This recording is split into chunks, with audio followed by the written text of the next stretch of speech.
America, our churches and our pulpits must wake up.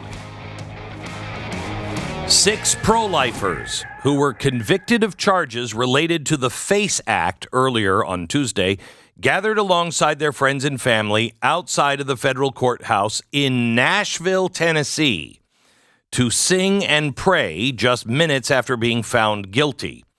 The 6, I should give their name: Chet Gallagher of Tennessee, Coleman Boyd of Mississippi, Heather Idoni of Michigan, Carl Zastro of Michigan, Paul Vaughn of Tennessee, and Dennis Green of Virginia. They all face up to 10.5 years in prison and fines worth $260,000 after being convicted of conspiracy against the rights and violation of the FACE Act, a federal law criminalizing the use of force or threats of force that prevent someone from ascending into an abortion facility. Let me just tell you something. I saw the video. There were no threats and there was no force. They were standing on the side of the hallway, praying. Despite the steep punishment they face after the convictions, the 6 remained in good spirits.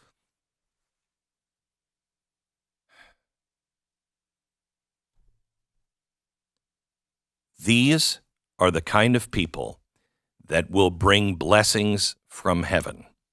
These are the kinds of people that when all is said and done, the next generation goes, that person was a hero. Despite the steep punishment they face after the conviction, the 6 remained in good spirits and proceeded to sing and pray outside of the Fred Thompson Courthouse immediately after the verdict was announced. The jury, composed of 8 women and 4 men, took just under 4 hours to find all 6 defendants guilty of all charges brought against them by the Biden administration. They said, quote, "This is just normal Christianity. We love Jesus, we take the hits, and then we win." As he spoke to the crowd, many family members were fighting back tears that had gathered outside the courthouse. He urged those present to write letters to the convicted, including Idoni, who is being held in a Washington, D.C. prison over a similar case. The group sang hymns like "Holy, Holy, Holy," "All is Well with My Soul," and "Amazing Grace," and also read passages like Psalm 91.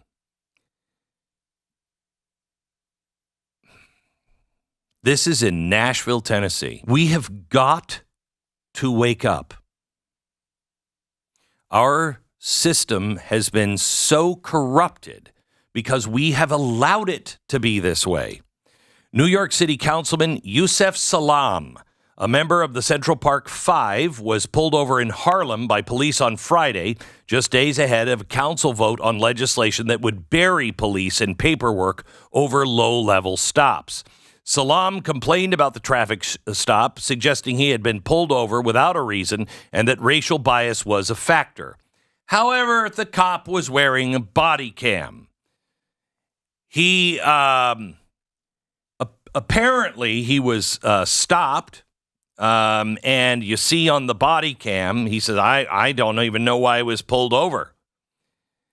He said, instead of answering my question, the officer stated, "We're done here," and he proceeded to walk away. The fact the officer did not provide a rationale for the stop, which have been the only legal stop at a level 3 reasonable suspicion or higher is required for a vehicle stop, calls into question how the NYPD justifies its stops of New Yorkers and highlights the need for greater transparency to ensure they're all constitutional. Yeah, unfortunately for him. Why did the cops stop him? Because he had an out-of-date license plate from a different state that was 3 years out of step. He had moved to New York 3 years before, never changed it. I don't know. You get stopped for that? I would.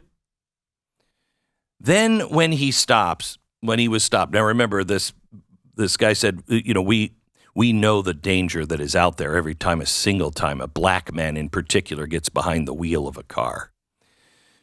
The other reason why the cop stopped him is because his windows were tinted so heavily that it couldn't see the...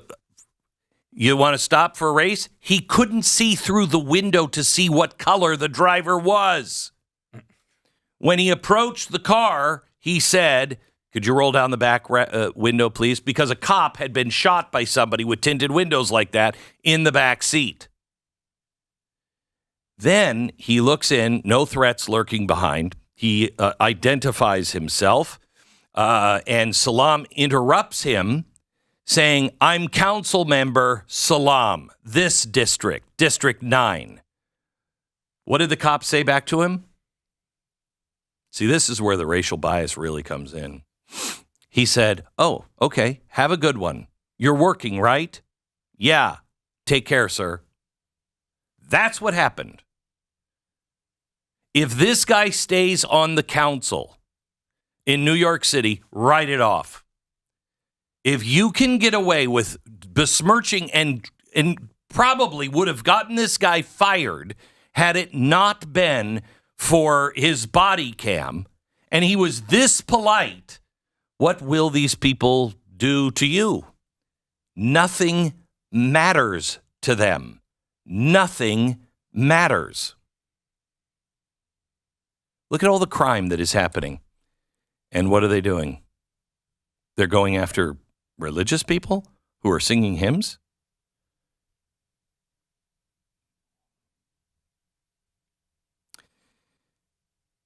This is such an important election. You've got to sign up to make sure that you are on the board so you can see and you can be somebody who is watching the polls, watching the counting.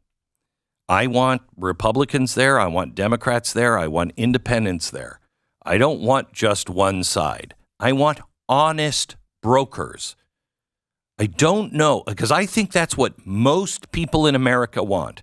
It's got to be 90% of the people say, I don't care if my side loses if it is fair.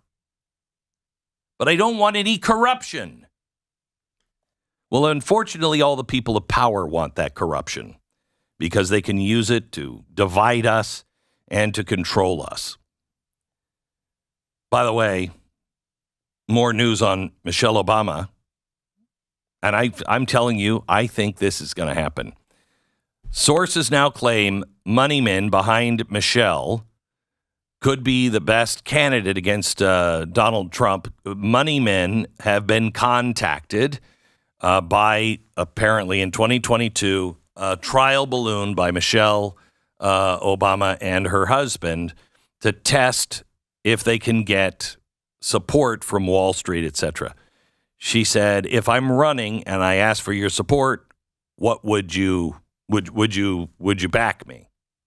Apparently. Then she's just gone on to a podcast. She admitted her concerns on Jay Shetty's podcast On Purpose, telling him what's going to happen in this next election. "I'm terrified what could possibly happen because our leaders matter. Who we select, who speaks for us, who holds that bully pulpit. It affects us in ways sometimes I think people take for granted. The fact that people think that the government, does it really even do anything?" And I'm like, oh my God, our government does everything for us. And we can't take this democracy for granted. I worry sometimes that we do. These are the things that keep me up at night. Now, she, as Megyn Kelly points out, she doesn't have a book out. She doesn't have anything that she was promoting. Who called and said, "Hey, you should do this podcast with Michelle Obama"? What happened there? And why is she saying this? I don't know. Could be nothing. But I just want to point out to Stu, who likes to lose money in bets. My gambling record is incredible. I mean, I don't even think it's not even gambling for me. I just win. That's all. Really? Yeah, that's how it works. Wow. Mm-hmm. Why are you still working here then? I need to get enough money to get into the big bets. The big bets. Yeah, okay. I'm not high enough level yet to quit completely. Okay. I'm working on it though. So I see the market here Joe Biden has an implied probability of 80%. But he is, you have to, how does this work when it's negative 400? So negative 400 means you bet $400 to win $100. Okay. Yeah, so you're in other words, the overwhelming favorite if you're minus 400. Okay, so Hillary Clinton plus 5,000, Gretchen Whitmer plus 10,000, Robert Kennedy plus 6,600, Tulsi Gabbard plus 6,600, Elizabeth Warren plus 5,000, Kamala Harris 1,900. Dean Phillips up plus 1,900. So that means basically 19 to 1. Yeah. Okay. Gavin Newsom 800 to 1, and Michelle that'd be like 8 to 1. 8. I don't gamble. So you bet $10, you get $80 if you win. Okay. Mm-hmm. Michelle Obama plus 400. What does that mean? Bet $10, get $40 if you win. Okay. And Joe Biden negative 400. Bet $40, get $10 if you So Michelle Obama was nowhere on this list until recently. She's now popped up. I mean, look, people like you are going to spend their money on Michelle Obama to win the nomination. She is... Want to make a bet? Sure. What do you want to bet? What would you like to bet? Well, the last time we made a bet was years and years ago where you had to go onto the steps of the Philadelphia Art Museum. Wow, you remember that, huh? Oh, I do. The mid-2000s, Eagles Super Bowl. Yeah. I really wanted the day off to go to the game. Right. You made me wager with you that if the Eagles lost, I had to stand on the steps of the Rocky Museum and say Rocky was a loser too. Yeah. That was... like all of Philadelphia, Rocky was a loser too. And it made you very popular. I was very popular and somehow made it out of there alive. Right. But lived to enjoy an actual Super Bowl championship. So I don't know what kind of precedent you're setting here with this wager. Look, if you actually...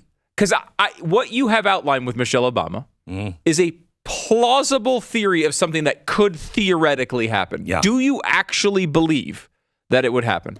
I do. More than 50%? Yeah. What? Give me a number. 75%? 60. 60%. How about we'll do 50-50. We'll give even odds. And I'll say it's going to be Joe Biden. You say it's going to be Michelle Obama. So what does that mean? Even odds. So you just get what? You bet $10, you win $10. Okay. So let's bet $1,000. $1,000. Put your money where your mouth is. $1,000. So you're saying you're going to give me $1,000 if Joe Biden is the nominee for the Democrats? On it? No, wait. Mm-hmm. If he is the guy running when the election happens. When the election happens? Yeah. If he's the guy running when the election happens. Like he's the guy on the ballot, he's the guy we're voting for or against on that day. Michelle, and it's not some technicality where like he's still on the ballot. Right. Okay. I'm willing to be totally. Okay. Yes, I'm in. Okay. 100%. All right. I'm in. $1,000. $1,000. You got it. All right. It's a public bet. Public bet. Can't back out of it. Mm-hmm. I, of course, can always say that's not what America heard. That is what you'll say. No, it's not. That is. I will not welch on that bet. I think there is a very strong chance that she's the one. I think it's plausible. I just think my value here is really good. Now, here's the thing. Mm-hmm. I think she's the one that could change everything. So is this a well-spent $1,000? Because if I'm saying, it's going to happen, it's not going to happen. We've learned that in presidential. You're hedging your life. I love the hedging your life. I do it all the time. Right. That's right. It is worth $1,000 to me. Yeah. That she doesn't run. Right. Tempt the fates. The fates. Mm-hmm. Yes.